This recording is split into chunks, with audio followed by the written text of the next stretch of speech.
Today's episode is what every man and every family needs to hear. My guest today is Errol McKellar MBE, whose own battle and fight against prostate cancer has now turned into a mission where he's helped millions of men save their lives. You see, Errol was one of our guest speakers at our recent Rise of the Trades Summit. And honestly, by the time he got to the end of what he shared with us, you could have heard a pin drop in that room. It was that powerful that Errol had brought 300 PSA testing kits to our event and left with none. With that in mind and how powerful Errol's story is and the message that is getting out there to all men of all ages, we have to test ourselves against prostate cancer. So I've asked him to come on the show today so we can spread that word and help save more men's lives. Errol, welcome to the show. Thank you, Craig, and thank you to the Trade Freedom Club, for inviting me on here. I'm really honoured to be here and looking forward to having this conversation with you. Yeah, thank you, Errol. And listen, I'm so pleased you've come on because I know for a fact this conversation we're going to have now is definitely going to help save people's lives. So, Errol, let's start off. For people who don't know who Errol McKellar MBE is, just give us a brief introduction. Well, as you said, I'm a Errol McKellar MBE. I'm a prostate cancer survivor and founder of the Errol McKellar Foundation. My aims are to raise the much needed awareness of prostate cancer. It's something that I've suffered from. I don't want another man to have to go through that. Also in my spare time, I used to be a football coach. Very, very proud of that because I've probably got over 300 professional footballers playing football currently at this moment. So I'm probably as well known for my campaign with football as I am with the awareness of prostate cancer. I've been fortunate to coach people like David Beckham, Sol Campbell, Ashley Cole, Ledley King, Jermaine Defoe, Lee Bowyer, and there's so many that I haven't even mentioned. One of my best was Ledley King. I've been very, very fortunate to work with some very good young footballers. Campbell Rice was one that I know went to your beloved Sheffield United Football Club, Jamel Campbell Rice. I coached him as an 8, 9, 10-year-old. So, yeah. So I think we have a lot in common, Craig. Yeah. So rubbing the shoulders with some celebrities then, yeah? Well, do you know what? I had them when they were young and they were just honest, innocent children that wanted to learn the game. And I was very fortunate to be able to have them under my wing, coaching them for up to 5 years, and it was a great time because I didn't make it as a footballer, which is what I wanted to do. I thought I was the best goalkeeper in the world and then realised, that when I went for trials and got scouted by Brentford Football Club, that's a whole different ball game to when you're playing, Sunday football or county football. Yeah. Well, listen, thanks for sharing that. I didn't even know all that myself. Okay, so you saved over 1 million people's lives through your foundation. But where did the journey begin? Wow, that's a tough question, Greg. And I'm going to tell you part of the journey. And if I get emotional, please bear with me, guys. The journey with me and prostate cancer started here at the end of 2010 when my wonderful wife, Sharon, was complaining about my snoring. And Craig, before anyone or any of your listeners ask the question, snoring has got nothing to do with prostate cancer. Right. So if you snore, don't worry. The reason I tell that is because unfortunately, we end up going to the doctor for one thing and finding out something else, right?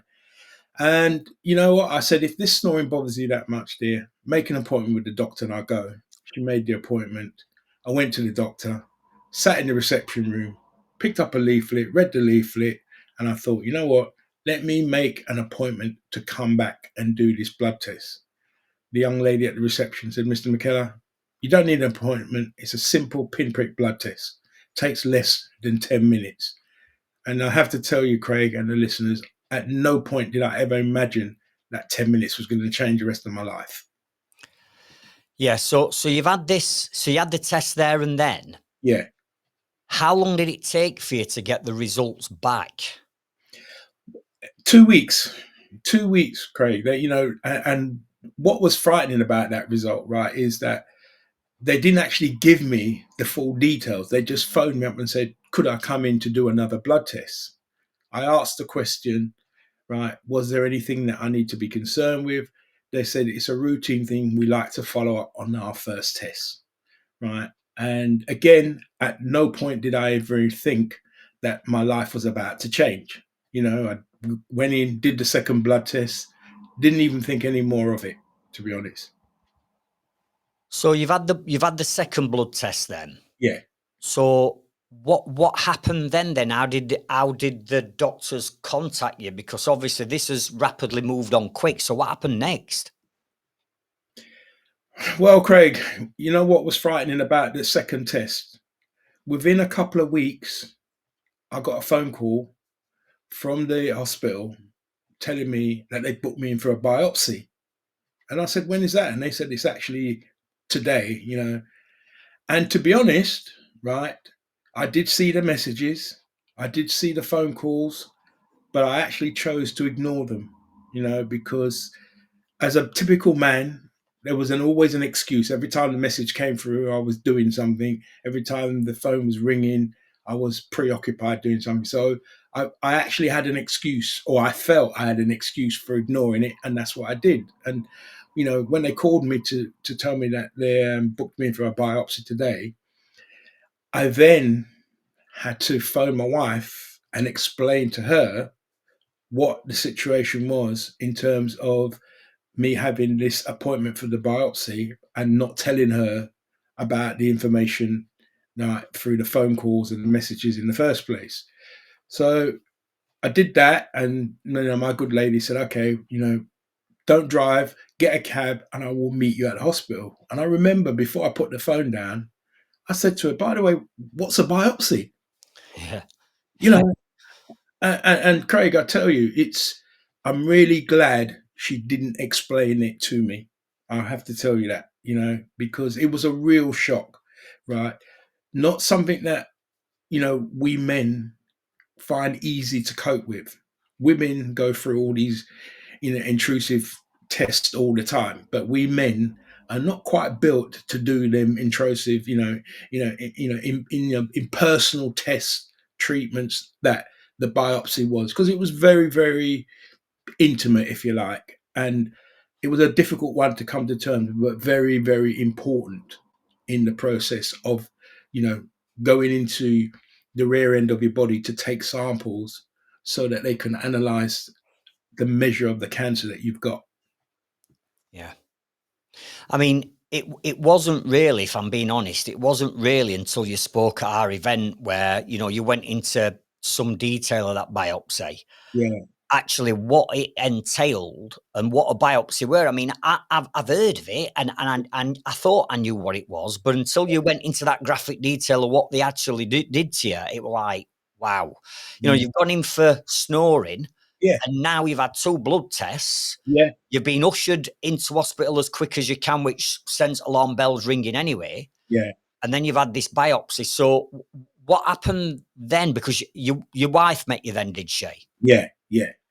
And do you know what, Craig? I was really glad that my wife was there, and that's why women are very, very important in this support network. Because if I tell you, for every 10 men that I've spoken to about the awareness of this campaign, 10 of the women in their lives, or any other women in their lives, i.e., their daughters, their mums, their aunts, right, are responsible for, one, getting this message through to the guys, and two, getting them to go and do something about this. Because, I would not have got through that initial test without my wife's support, and the good thing is, right, is they are now phasing that rectal examination out because they know men struggle with that particular issue.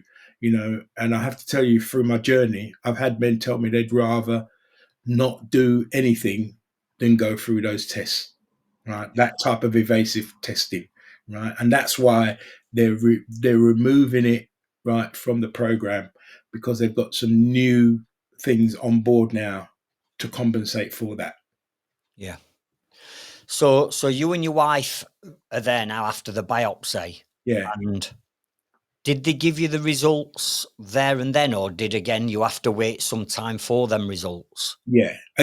Again, Craig, right? It's another process of waiting for the results, right? I think they wanted to be sure, you know, before they gave us the results, right? So what happened is, a couple of weeks after that biopsy, they gave me an MRI scan. And I think the MRI scan was just to confirm what they already saw and found, right, through the blood test and the biopsy. And, you know, then after the MRI scan, a couple of weeks after that, they called me and my wife back to the hospital, sat us both down, and then they said to me, Mr. McKellar, your prostate is covered in cancer. I took a deep breath. I got up and I walked out of the room, right? I walked out of the building. I went and I sat in my car. And I have to tell you and the listeners, that's when that word cancer hit me. And when I tell you it hit me, Craig, as a builder, you'll know what that means. Like when things fall off the roof, or, a disaster happens. That's what it felt, you know. And for the first time, I have to be honest with you and tell you and the listeners, I wasn't in control of my thoughts. I just kept thinking I'm going to die, and there's nothing I can actually do to prevent it happening. And you know what? This is why women are so important in this relationship that we have as a man, right? Because my wife came and she sat in the car with me, because, as I said, I was sitting in that car, and I'm not ashamed to tell anyone, I cried like a baby, you know? And my wife sat in there and she looked at me and she said, look, all the years I've been with you, I've never ever seen you quit on anything you've ever done. Craig, and your wonderful listeners, I have to tell you, I had to man up. I literally had to man up from just that one statement. And I stopped crying and I looked at her. Sorry, I'm getting a bit emotional now. I looked at her and I asked myself, is she having a go at me here? Or is this her way of motivating me to do something about it? And I took the latter, right? That's what it is. And I said, okay, let's go back in and face the doctor. Right. I mean, you're. I'm choking up now. I've got a lump in my throat thinking about it. Sorry. I'm with you. So you've gone back in then, Errol, with your wife, Yeah. and I presume this is where the doctor's then going to, give you some more information and tell you how bad it is. Yeah. So what happened? What did he tell you? So Craig, he looked at me, he looked at my wife first, and he looked at me and he said, Mr. McKellar, if we don't remove your prostate, you will be dead in 6 months. And it was as brutal as that. It wasn't, no punches pulled. I think the seriousness of what they saw was the reason why they put it to me in plain English, as I call it. And I looked at him when he said it to me. I looked at him and I kind of tried to hold my composure, and I said to him, let's do it then. Let's do the operation. Let's remove it. And he said to me, you will have some issues that you will have to come to terms with. You will have some side effects that you will have to deal with. Right. Now, I said to him from that, I said, look, if I have a chance of staying alive, I'll take it. So I had the operation to remove the prostate, but by then the cancer had already started to travel. So I had to have 3 months of radiotherapy to burn away the rest of that cancer. So although the operation was a success in dealing with the cancer, nothing prepared you for the issues and the side effects that he explained to me about, because the issues and the side effects were, I now suffer, although I'm cured of the cancer, I now suffer with major incontinence and erectile dysfunction. I have less than 20% feeling below my belly button, right? But you know what, Craig? And to all those wonderful listeners of yours, I'm alive. I'm alive. And that is what I wake up to every day. That the big man upstairs has given me that other opportunity to do something about this. Yeah. I mean, when you put it like that, Errol, it's like, you know, so many of us are getting caught up in things in life and, you know, us that run businesses that really on face value, when you look at it from your point of view and what you've been through, Yeah. you know, some of our challenges and worries and stresses that we're making up in our own minds, they're nothing, are Yeah. they? They're absolutely nothing.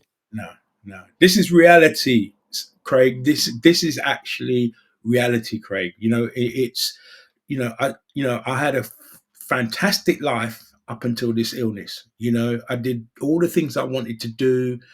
I love playing football. You're a football man, so you know the enjoyments of that. You know, I didn't make it. I bounced back from that by becoming a coach. Was luckily very successful because I worked with very good people. I used to do doors on the nightclubs in London and various other places in the country. I did that for 10 years, you know. So I've been in the thick of things, you know, and yet, you know, for all of the battles that I've had, the injuries and things that I've suffered, right, nothing frightened me or prepared me for what I was about to face with this cancer, you know. And what was frightening, Craig, was that I was out of work for 6 months. Right? I used to be a mechanic, right, servicing and MOT in people's cars. And I sat down with my wife and I said, Sharon, I need to find a way of doing something about this illness, because if God, right, if I had the amount of cancer I've got and my belief in God and the support that I've had from you and everyone else, right, I shouldn't be here. And the reason why I say that, Craig, I had 92.5% cancer in my prostate, right? And didn't even know I had that, you know. And my wife turned to me and she said, this cancer's only knocked you down. It hasn't knocked you out. So you will go 12 rounds with it, but what you're going to do, you'll take everybody in the ring with you. And that's what I wake up to every day, Craig. That set of words was my inspiration, if you like. Yeah. You know. I mean, you know, thankfully, obviously, you've got through it. Yeah. It's proven what resilience you've got as a human being and a man, and the love and support from Sharon. Yeah. It's pulled you through. Yeah. But what went from, or how did you turn just surviving and getting through what you've got through into serving? When did you decide to turn this story of yours and this experience that nobody wants to go through, and that's why you do what you do? Yeah. When and why did you turn it into a mission? Do you know what, Craig? And that's a great question. And the only answer I can give, and I thought about this long and hard, because there's many terminations of how you explain what's happened. And the conversation I had with my wife was the start of thinking about doing something. But I'm going to tell you what was significant. I went back to work after being out of work for 6 months. And the first week I walked into my garage, right, to work, one of my long time customer came in, got into a pleasant conversation. He said, Errol, I'm really glad to hear you've been back. I came to look for you in the hospital straight after you had your operation. And I know you were going through a difficult time. And the conversation was really pleasant. And to this day, and I can only say, because I don't know where those words came from, right? And I have to think that if it didn't come from above, somewhere in the influence of my wife, my family, everybody that's been involved, and that includes yourself, people who don't even know that they were helping, right? I looked at this young man and I said to him, when was the last time you had your prostate checked? And I've got to tell you, he looked at me, and for the first time in all the years that I've worked with him and done things with him, he had an angry look on his face, right? And he said to me, what the bleep, bleep, bleep has that got to do with my gearbox not working on my car? Right? Because that's what he came in to have done. The gearbox fixed on his car. And again, I don't know where the next statement came from. I looked at him and I said, I'll tell you what, I'm going to give you a 20% discount on the work that I'm going to do on your car if you get your prostate checked by the time you come back. And did he take you up on it then? Well, let me let me tell you what happened, Craig, right? 2 weeks later, right, he came back in and he was waving this bit of paper in his hand, right? And he said to me, I took your advice and I went and done that test. And you know what, Craig? I remember looking at him. I remember looking up there and I said, God, this has just cost me £200, right? I like how you can put a bit of humour into it. Yeah, you know what, Craig? It's you have to tell it exactly as it is, you know? The good bits, the not so good bits, but the funny bits as well, you know? And he obviously saw the look on my face, Craig, right? And he said to me, don't worry about the money, Errol.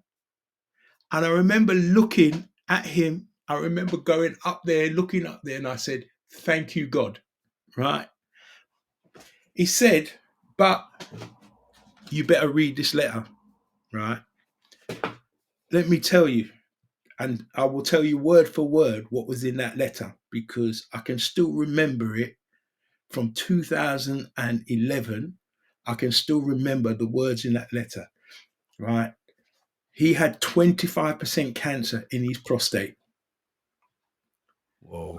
He was the first of 48 guys that walked into my garage in the East End of London that was diagnosed with prostate cancer. I had people walking in there when I started doing this campaign for enlarged prostate, infected prostate, right? But 48 walked in there diagnosed with prostate cancer, right? So, of course, it started to gather a lot of attention. You know, this is a mechanic who's giving money away. So people were bringing their cars for me to fix it because, first of all, they wanted to take the discount. Many of them went on to go and do something about it. But what was sad about in that 48 is that two of those gentlemen are no longer here, right? No longer here. And I'm going to tell you the story about those two individuals, Craig, if I may, right? One was 42 years of age, right? He only went and done the test because he came in, he said, oh, I hear you're doing 20% discount on servicing and MOTs, right? If I get my prostate checked. I said, yeah. And he said, okay, no problem. He left his car, left his keys. A couple of days later, he came back to pick up his vehicle. And he had a sad look on his face. And he said, you're not going to believe it, right? But the test has come up as positive. I've got cancer in my prostate, right? He said, how can that be? And that's the first time I started to learn what this meant when they call this illness a silent killer, right? Because this is a fit guy. You look at this guy, Craig, right? He reminds me of you, actually, right? The guy, right? He's a big Sheffield Wednesday supporter, so that's where his problem is, right? Whereas I know you support the proper blades, as we call it, right? Now he, unfortunately, right, only lasted 10 months after that diagnosis. So for me, he was the unlucky one, right? Because he only found out because he took the 20% discount. He would never gone and done the test, right? Yet he brought his car in to have a service and an MOT, right? And then the other gentleman was 36 years of age, Craig. But let me tell you what was frightening about this guy. When he came in and I asked him the question, right, he looked at me and he said, I can't go through that. I said, what do you mean you can't go through that? He said, my two brothers have had prostate cancer. My dad's had prostate cancer. My two uncles have had prostate cancer. I asked him to repeat what he said because I prayed I didn't hear him properly, right? When he said it, I took his keys, I gave it to one of my mechanics, I put him in the car and I drove him to Homerton Hospital, which was about a couple of miles away from the garage. But they knew I was doing the campaign. So if I sent anyone there for a check, they would check them straight away, right? By the time I parked up in the car park, dropped him off, he went in, they'd already done the blood test on him, right? 2 weeks later, he came back to pick up his car. He looked at me, I looked at him. He had tears running down his eyes, and I knew it wasn't going to be good news. He said it's too late. It's reached my bones. He lasted 6 months, Craig. 36 years of age, and he lasted 6 months. Now he died for me for two reasons, right? Fear, right, and ignorance. The fear of knowing and the ignorance to choose to do nothing about this, right? So the campaign was born from those words from my wife and, the support and my belief in God, but it amplified through this issue with people going through this cancer problem. I mean, when I don't know where to start, Errol, if I'm honest, asking any more questions, because, from a flippant £20 discount, Yeah, 48 men going through it, two yeah, people sadly yeah, losing their lives. Why is this happening? What do you think is stopping me, yeah. from going and sorting this out? Well, you know what, Craig? You've just you've answered a question and an answer in one, right? What is stopping us men? And I'm going to tell you the biggest problem that's stopping us men, right, is fear and ignorance, right? We men, I mean, and we're all of the same schooling, right? We were brought up to tough it out, right? It wasn't about tears, right? As you know, right? If you fell over and you got a cut, you got up and you played on with that, right? And you've done it numerous times on a football pitch. So that's what we men are like. And I tell you, and the reason why I say it like that is because when I was offering the 20% discount in my garage, more women took the 20% discount than men, right? Women came in to get oil check, water check, tires check, and they dragged their partners in with them, right? They dragged them in with them, right? Men were complaining to me about being in the spare room, deaf and dumb dinners, no sex. And I'm saying, guys, she loves you. It's 10 minutes of your time, right? It's not rocket science, right? We have to change the attitude towards what we do with this kind of illness, because this is a silent killer, as I said, because it doesn't always show the symptoms. But a lot of us men, even when we do have the symptoms, without knowing the history and the knowledge of these problems, we just dismiss it. We get up 3 or 4 times to go to the toilet. We think, oh, yeah, that's normal. We're men, we drink a lot and it's going to come out the other end. But when we get to the toilet, we're dripping like a tap. You're in the building world, so you know what that means, right? But you're not emptying your bladder. So you imagine, right, if you're still dripping, right, where's that going? Right? Because the thing about the urine is that it's the easiest thing to be infected, and that's a knock-on effect, right? You get lower back pains, lower abdominal pains, right? Again, we find an excuse for that, right? Blood in your wee, we either notice it or we don't notice it, because 9 times out of 10, we don't always look downstairs, right? But the biggest problem, right? The biggest problem is none of these symptoms, right, are consistent with each and every single one of us.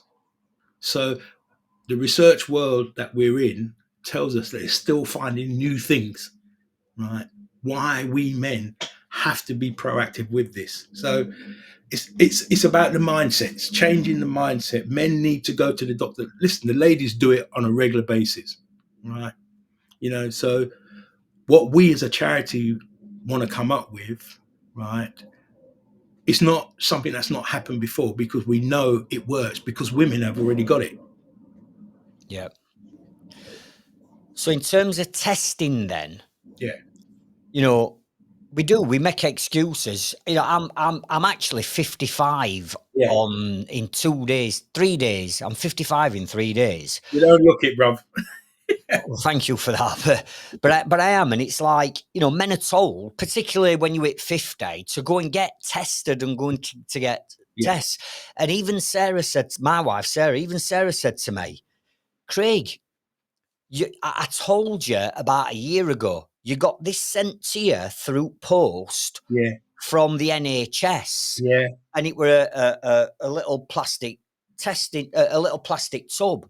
Yeah. And she says, you know, you're supposed to have, you know, put your stool into that and sent it off. Yeah. You And I would. told you 10 times and you've still not done it. Yeah. So talk to us about your PSA testing kits, because this is where you're going to make it easy and making it simple, aren't you, for men to get tested. Yeah. So talk to us about them. So you know what, Craig? Well, I tell you what's important about this PSA testing kit that we have brought to the table, right?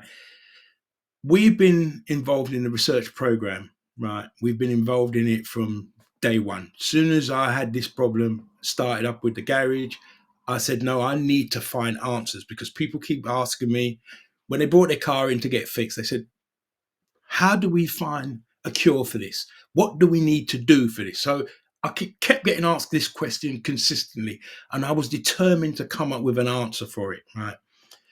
And the good thing, as I said to you, right, the rectal examination is what they're phasing out, right? Now, when you have a PSA issue, right, a prostate specific antigen issue, right, the first thing that you're supposed to do, right, when you go for your prostate check, is to have the PSA check done, right? And it's called a prostate specific antigen for a reason, because the prostate produces the protein that connects to the sperm that comes from your testicles to create your reproduction program. Now, if you take the fuse out of that plug, which is what you're doing if the prostate ain't working, as you know, that means we've got no electricity, right? Yeah. So that's the best way to put it. So we as a charity, we decided, look, if men aren't doing their MOT, if you like, right, we will bring the MOT to them, right? And that's where the idea of the mobile PSA testing kit came from, right? Now, we started only this year with the PSA testing kits. We've done over 200, we've done over 2,500 of these test kits, right? We have had 25 positive responses, right? You know, I was fortunate to come to your fantastic Trade Freedom Club event, right? I turned up there with just over 300 test kits, right? They took every single one of those test kits, right? Since your event, we are averaging between 5 to 12 test kits a week that we have to organize to get posted out. This is the game changer, and this is what's going to happen. If men aren't going to do the test, let's bring the test to them, because you asked the question earlier, what is it about and what do we men need to do? We men need to be re-educated, if you like. You know, I know it's something that you do, you know, within your inner circles, really, really important about education. Well, guys, right, the same way I want these guys that you speak to take pride in the job that they do, I need them to take pride in themselves, because without them, there's no job. Yeah. Yeah. Now, Errol, you're right. At the event, I mean, I were pleasantly shocked and surprised at Yeah. the amount of testing kits that actually went at our event, and that's how serious and severe Yeah. this made me realise. 'Cause I'm thinking, flipping out, just about everybody in that room took away 2 or 3 tests for themselves or for the team or for their friends Yeah. and things like that. And in actual fact, I got my test as well, Yeah. right? Yeah. Yeah. And I just want you to explain, if you will, Yeah. how the test works. I've done it, and I'm going to share my experience on it. But just in your own words, just share how easy it is Yeah. to test yourself and give yourself peace of mind. Yeah. Right. So, Craig, it's very, very simple, right? All they got to do, right? And all of this takes less than 10 minutes, right? Open the box, right? Put everything out, right? They can read the instructions, but I'm going to short path this conversation, right? All they got to do, right, is there's a needle in the kit. You get the tip of your finger, pinprick your tip of your finger, squeeze the blood on the actual cassette, right? You've got a small hole. You squeeze the blood on the actual cassette, and there is a small solution, right? A PSA testing solution, right? You take that and you pour that into that small hole where the blood is, right? And you give it, right, 10 minutes to read the indication as to whether you have a negative reading or a positive reading, right? A positive reading, right, doesn't necessarily mean that it's the end of the world. What it tells you is an indicator that there could be a slight elevation of your prostate, right? What's important is doing this test, right? And it's that simple. It takes less than 10 minutes, And as I said, they're phasing out the rectal examination. This is the way forward, this test kit, and it will change. If you think this year we've had 25 positives, that's 25 people who would not have gone and done the test until we stood in front of them and go, here you are, do the test. Yeah. And you know what? You know that night from our event, Yeah. we, as you know, we had a big social event after. So Yeah. I went out and my team went out, and loads of our members went out for a bite to eat and a drink after. I literally got up Saturday morning, Yeah. went into our Facebook group and our growth club community. Yeah. And inside our Facebook group in particular, there were loads of members who took these away with them, who tested themselves Friday night. Yeah. And they were taking photographs and posting pictures in our Facebook group saying, thank God, I'm okay. It's come back negative. Yeah. Yeah. And again, I'm thinking, flipping egg, I didn't realise the impact that your talk and presentation would have. I certainly didn't think 300 testing kits would go overnight. And I certainly didn't think next morning I'd be waking up to a load of people that's done the test itself, which then I thought, right, I need to do it. So if I may, I just want to share my experience of doing it, right? Please, yeah. So the first thing, Errol, when I got it. Craig, thank you to your wife, because she took that test kit and you know what she said? He will do this test. I will make him do this test. So that's why women are so important, because she literally, I know she stuffed it under your nose and said, here, no choice. That's right. She said to me, right, you do yours. And you know what? Two things went through my mind, just being honest. Yeah. One, I'm like, fuck. Yeah. Seriously, I'm like, I'm 50, as at that point coming up to 55. Yeah. And don't get me wrong, I'm fit and healthy, but listening to what you said at that presentation, it's like, it don't matter whether you're fit and healthy. This takes no prisoners. So I'm sat there thinking, I'm in prime age group for this. Yeah. I mean, my heart's pounding. And Sarah's saying to me, are you all right? I'm like, I'm scared. I'm actually scared of taking it. Now it's been brought to my attention. Yeah. But then the second thing is, I'm saying to Sarah, is it going to hurt? Is it going to hurt? And she's like, what? And I'm like, yeah, it's like a pinprick and I'm a bit nesh. So she says, give me a finger lightweight. So I give him my finger. Yeah. I actually shut my eyes and turned other way. And then she pressed the little sort of like thing down. She pressed clipper thing down. Yeah. And I went, is that it? Yeah. And she went, yeah, that's it. And I said, I hardly felt that. I'm thinking I'm going to be in agony for days. And it was like a little tight. I could hardly feel it. Yeah. And we did it. And but do you know, during that 10 minutes, Errol, honestly, Sarah only needed a tiny little blood. It weren't gushing out. Yeah. I put it onto that testing pallet, if you like. Yeah. You know, for them 10 minutes, I I know. couldn't sit down. Yeah. I'm pacing round house. She's Yeah. saying, "Sit down, it'll be fine." I'm like, what if it's not though? Yeah. And then less than 10 minutes, it came back sort of like negative. Yeah. Honestly, it were like a wave of emotion had come over me, and I sat down. And I'm like, "Thank fucking hell!" Honestly, Yeah. and but I could have done that. It took me 10 minutes. I could have done it any time throughout my life. Yeah. But I wasn't aware of the testing kits. I wasn't aware of how easy it was. Yeah. But it set my mind at rest. And now I've set it that every 6 to 12 months, I'm doing it. Yeah. Because it took nothing. It didn't even hurt.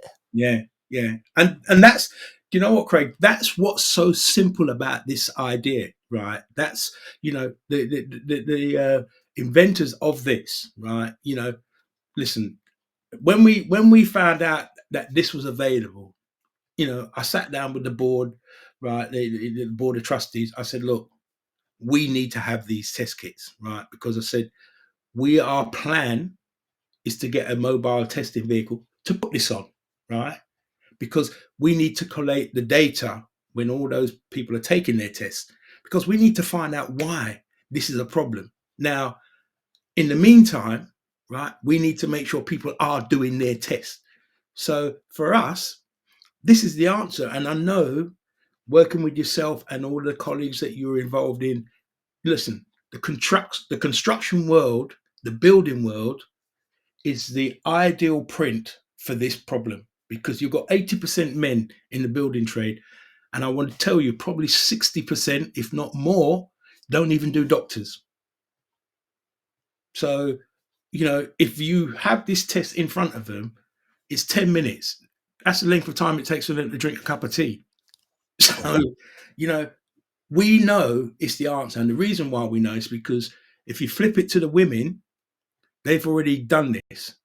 We are, as a charity, we're challenging the government to give us a national screening, because the problem is, right, you don't get a letter for this. The only reason why you got your bowel test, right, there was a lady that did this campaign, right, for bowel cancer, right? Now, if women had a prostate, we would probably not have this kind of problem, because you'd have to do it, right? But that's the reason why you get this through the door. No one is giving you no information about the problems with prostate cancer. So, you know, if you've got a history of it in the family, right, and they don't talk to you about it, how are you going to know what the problems are? And breast cancer and cervical cancer have the same BRCA genes as prostate cancer.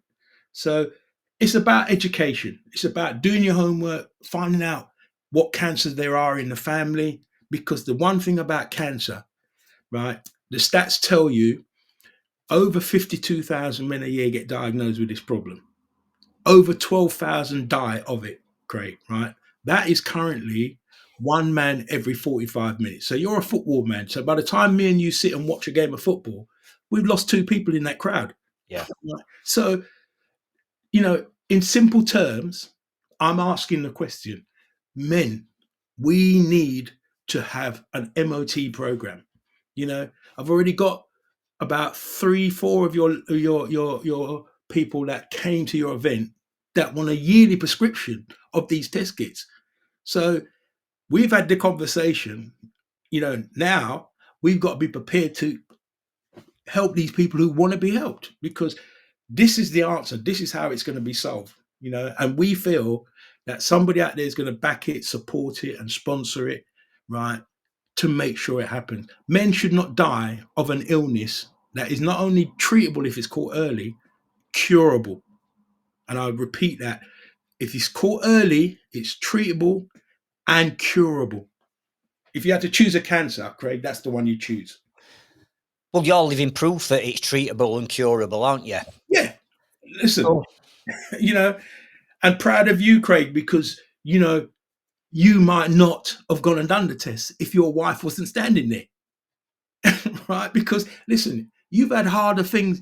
You were worried about a needle. You've played football. You've had harder tackles than that. You've given harder tackles than that. So what's the comparison? A needle or go and play on the football pitch and get hit by some burly defender or, come on. I mean, this is when we got to man up, I think. Yeah, I agree. I agree. And these kits, Yeah. just explain to us then where we can get hold of these kits and what people need to do in terms of donation. Right. I would like everyone to email us on info@errolmckellar.com. Right. They can get in touch with us right through the charity to get their test kits. I'm proud to say to everyone that I'm going to be working alongside Craig to improve, right, because we are getting demands for these test kits, that we're going to sit down with, Craig and his team and myself and our team and come up with a really, because thanks to you guys, we've had to rethink how we're going to do this. This ain't just a question of turning up to an event, right, with 300 test kits, because people who didn't go to your event are calling us, asking us for test kits. I couldn't make the trade meeting this year, but I've heard the messages about the kits. So, Craig, you're already amplifying the need for these test kits, right? So that's how we want people to get involved. They've gone to the errolmckellarfoundation.com. There's a donating button on there. The test kits cost £10, guys. That's nothing, right, for your health, right? It costs you more to MOT your car than the test kit. So, you know, that's what we're saying.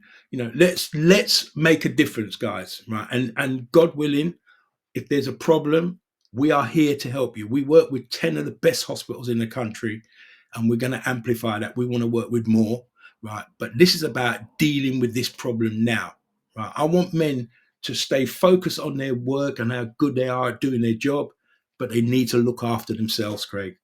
Yeah, absolutely. And, just to sort of like touch on what you just shared then, Errol, I was that taken back by the need for these testing kits at our event and beyond. We've had some Zooms, Yeah. and we've taken the Errol McKellar Foundation on as our chosen charity, and we're going to be getting more involved with you. A lot of our members are already getting involved, and we want to spread the word to help more men and save more lives. Yeah. And in terms of sort of like donation, you said that these testing kits cost you £10 Yeah. to bring them in. Yeah. And what we're saying is, head over to the Errol McKellar Foundation.com.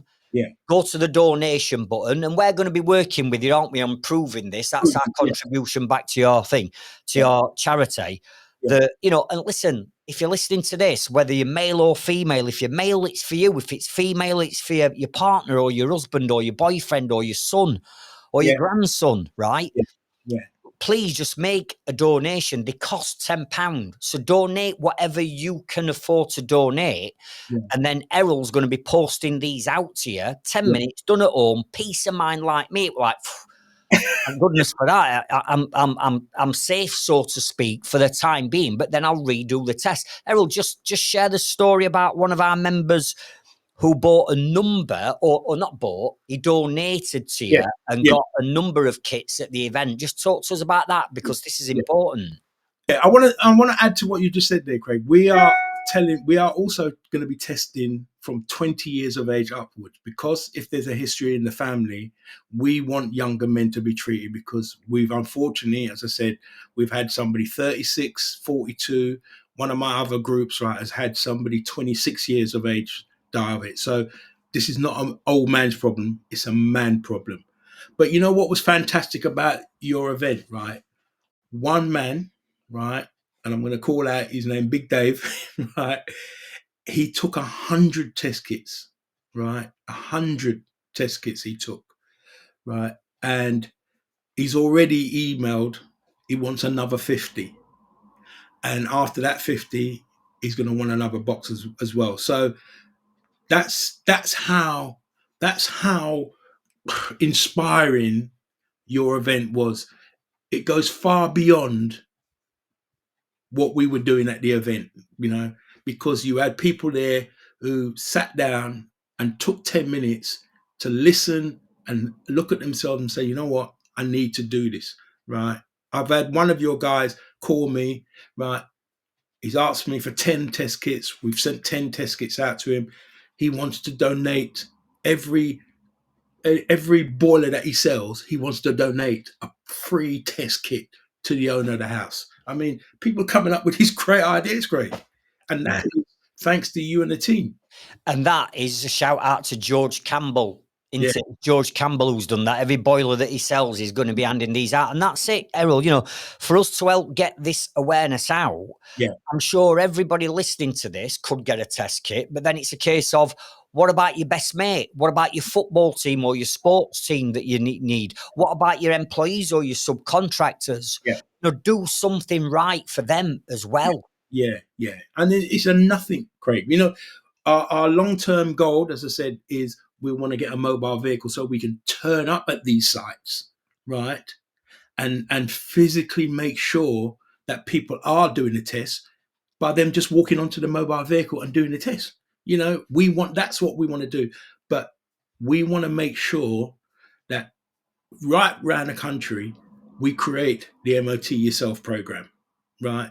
You know, because, you know, and as you said, it's every man and every woman that's involved. The women to make it across all the men they know, from their sons up to their brothers, their husbands, their uncles, dads, granddads, all the men that they know, best friends. It's about getting the message. And men, when you're sitting down having a pint and you know, look, Craig, we're football people. So 9 times out of 10, we'll sit down when we're not doing something like this. We'll talk about football, formations and shapes. What about your formation? And what about your shape? Yeah. Yeah. Well, hopefully, you know, we've reinforced that message, Yeah. and anybody sort of like listening or watching this episode now, the links to Errol's foundation and to contact Errol will be in the show notes and the description of this episode. Yeah. You can also contact and reach out to me personally or through the Trades Freedom Club. Yeah. And if you're a member or not even a member at Trades Freedom Club and you just want to get involved and support Errol and each other, fellow men, Yeah. then please reach out to us and we'll do our best to help and support you. But Errol, we can't finish and wrap this up without talking to me about the MBE. So how did all the MBE come about? You know what, Craig? Let me tell you what, you know, and I have to tell you the story about this MBE. So I'm glad you kind of left it to almost the last journey.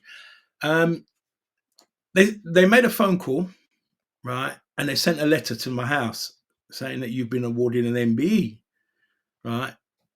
For saving over 1 million people, right? 1 million men, and for services to prostate cancer. But when I saw this letter, I thought it was a joke, right? But you know, women always follow things up. So my wife followed it up, and it was as gospel as it sounded. And yeah, listen, and I'm going to tell you and all of the listeners, right? I didn't save 1 million people. We saved 1 million people, right, Craig? You know, you took your event took over 300 test kits, right? So if that's what they call 1 million people, then it's that MBE is on behalf of all of us, you know. And it was given to me on the Queen's birthday honours list, right? So I was very fortunate that the Queen and her daughter, Princess Anne, were the two people that presented me with it. Princess Anne, but the Queen was standing next to her. And you know what, Craig? She for the 10 minutes that she was standing there, she could tell you every single thing that I did, why they decided that they wanted to give me the MBA. And I said to her, I said, do you know what? I'm taking this on behalf of everybody that's involved in this campaign, right? Because there's great people out there that I call the unsung heroes. And if they have helped me, right, to save 1 million people, this is on behalf of all of us. So, Craig, you're as much an MBE as I am, brother. No, listen, it's very honourable what you know what you're doing and what you said, and rightly, very rightly deserved as well. in the MBE, because I couldn't have thought of anyone better to give it to. Now I've got to know you, Errol, and I'm not just saying it. You're such a nice guy. Thank You're you. so passionate about this. You know, you live your life to help and support other people. And, you know, just thinking about it now, that decision to just say to someone, look, I'll give 20% on an MOT, right? Yeah, Or, you know, all back in 2011, just yeah, saying that yeah, has led you to where you are now. The foundation, your trustees that's backing and supporting you. yeah, And if we can help and support you in any way, yeah, then obviously, you know, you've got our backing. And I'm sure there'll be many, many people now, Errol, that's listening and watching this episode that's going to go, I need to reach out to Errol. yeah. And You're, that's the whole point of it. Let's bring more awareness, because ultimately, this is not something to do with business. It's not something to do with success. yeah, This is something, this affects us all, and it's our lives that we're talking about here. yeah, yeah. And you know what, Craig? I want to say a massive, massive thank you, right, to you, the listeners, right? You know, everybody that put that fantastic event on, because, you know, it's amplified what we're doing, right? What we want everybody to do, you know, and the question that we're asking, we need sponsors, we need support, because we want this right around the country. We want everybody to have access to a test, right? So that if there's a problem, we don't want to hear that a man's died of it. We want to hear that the man got treated and he's cured of it. That's the motto: treat and cure, right? And we know, particularly in the industry that you're in, we know that that's a massive captive audience, right? Every creed, every color, every nationality, every size, it ticks every single box, right? The women that are involved in the construction world will nag all the men they know, and the men will nag each other to make it happen. It's an absolute no-brainer, right? Let's start creating an MOT yourself platform for everybody concerned. Yeah. Well, Errol, it's been an absolute pleasure to have you on. I know you're very busy with all your engagements and getting the word out, but sincerely, thank you. And listen, well done on not letting this horrible disease beat you. You've beaten it, Yeah. and that is absolutely incredible. And well done for you, Craig. And I want to thank your wonderful wife, because, as I said, all the ladies are very important in this message. And Craig's living proof, right, that in that 10 minutes, you dispelled a fear that you didn't even know that you had, right? And that is what we've got. That typical example, Craig, is what we've got to roll out to everybody, right? It's a simple pinprick test, right? Why would you not do it, Yeah. right? You know, let's come together and make a change. Let's make the government understand that MOT yourself is important. Yeah. Right? It's part of your health program. Well, Errol, thank you so much for joining us. I'm sure many people get value from this episode, and I'll Yeah, catch up with you soon. Thank you. brilliant. And thank you to the listeners. Trades Freedom Club. Thank you.